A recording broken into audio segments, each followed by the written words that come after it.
وداعا لمنتخب غادر كأس العالم وخلف وراءه الدهشة والاحترام، وغير مفاهيم الخسارة وطعمها لدى الراسخين في أبجدية كرة القدم.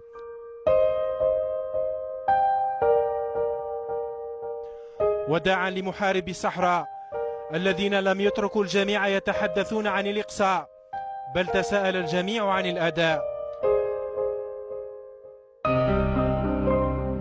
فتيان الجزائر كانوا قريبين من خلع ثوب الضحية، وكانوا الأقرب إلى استحضار ملحمة خيخون عام 82، لكن بنسخة محدثة، وبرهنوا أن معدن اللاعبين واحد مهما تراكمت السنون.